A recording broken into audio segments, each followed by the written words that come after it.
So we're going to say something in this which there is no going back from. When the light of the force is on your side, you have the benefit to just be upfront and honest. Shoot straight, rather than trying to speak in dog whistles or codes. We've said plenty of things which, since we're in low cell phone bar signal consciousness at this time-space vector for many, are perceived as contentious and controversial, when in reality they shouldn't even be considered such at all. And to be stoic about it, the fact that they would be considered contentious and controversial says more about the people interpreting them than anything else.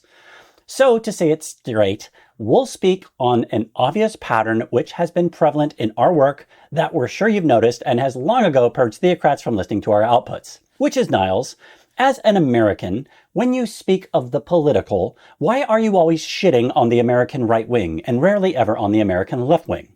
Because what is labeled in a modern context the right wing is the core of American empire. Does that mean what's considered the left in the West, and in our case specifically the United States, is totally free of empire? Of course not. We would never claim that, or say that, or give the left a full blanket pass.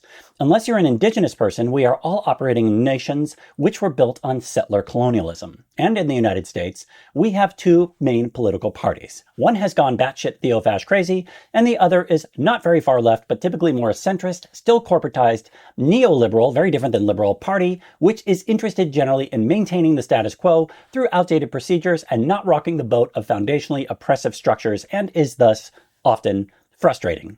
And we need more electable parties. But these two sides are far from symmetrical. They are 85-15 asymmetrical. When Kamala Harris, who would have been orders of magnitude a superior president to the kekistocracy clown show we're now dealing with, says during a presidential campaign, "We need the most lethal fighting force in the world," that's a signal to announce to the empire that she is also game to play ball. There are numerous ways to frame the political spectrum.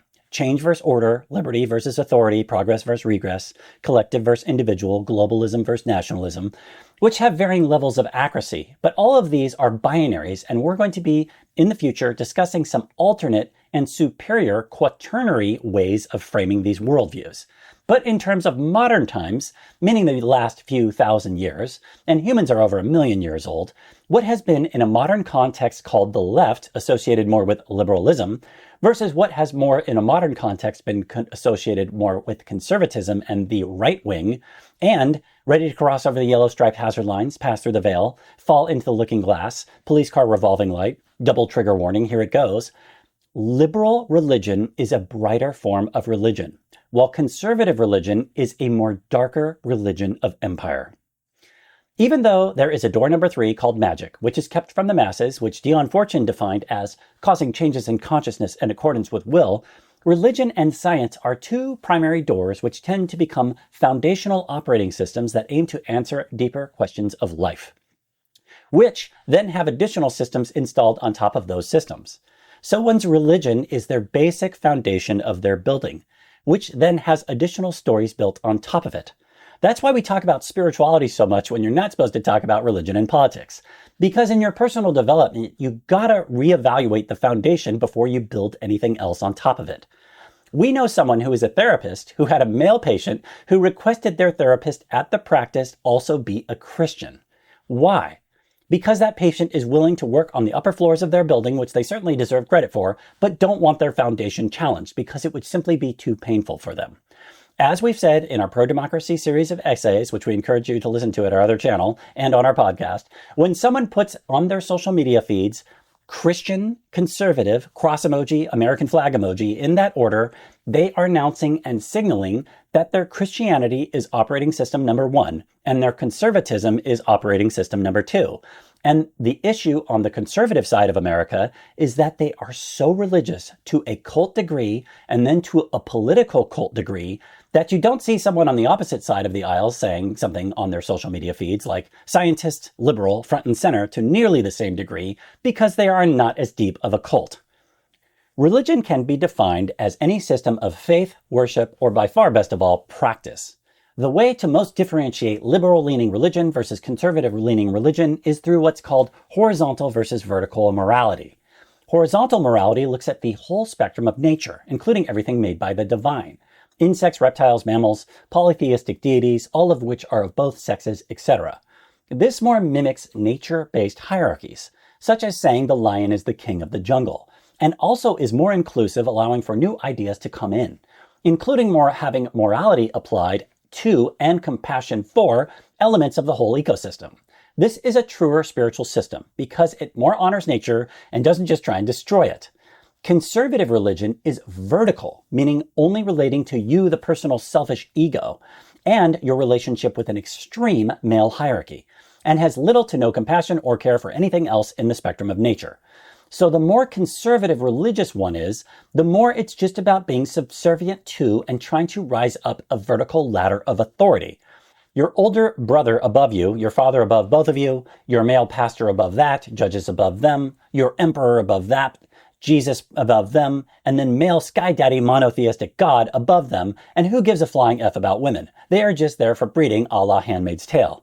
Or nature for that matter. God just put those things there to extract and exploit. It's a vertical moral system, and under it, rape, which is about power, and murder are not wrong because they incurred injury or loss, but because you didn't have the authority within the vertical hierarchy to do them. But the problem there is then if you have supposedly the authority to do it, you can do it. And these are always the same people who do the largest red flag of dark religious red flags, which is then claiming to talk on behalf of the higher power. Because then, when they consider that they have been given authority within their vertical patriarchal hierarchy, then they have the authority by God to kill. This is what religions of the empire have been doing for thousands of years. Crusades, holocausts, slavery, settler colonialism, terrorism are all motivated by foundational conservative religious operating systems. And why a batshit loony scandal-plagued televangelist preacher will say God hates homosexuals as he steals congregation money, and why Osama bin Laden said Allah has blessed us after he arranged the flying of planes into buildings. Here's a simple thing a more real spiritual system, meaning a nature-based system, should teach. You're in the material world to grow and learn through polarity, which is not going to be a cakewalk, but you have the right to life, liberty, and the pursuit of happiness while here. And you will return to the divine, your home, which is love and light. Anything outside of that is in name only. Nature has a food chain, which is brutal, but full spectrum nature teaches us that there is a return to the light and love of going home. And that has different names for different religions throughout the world. And ones with members that have horizontal morality will be more inclusive and less exclusive, based more in love and not fear, as we will all return to the light, some much sooner than others. This is somewhat exemplified in a response by Georgetown Law School Dean William Trenner, a constitutional law scholar, to a letter sent to him by Dark Imperial Project 2025 agents, pointing out that Georgetown is the nation's oldest Catholic and Jesuit university and prides itself on being founded on the principles that serious and sustained discourse among people of different faiths, cultures, and beliefs promote intellectual, ethical, and spiritual understanding.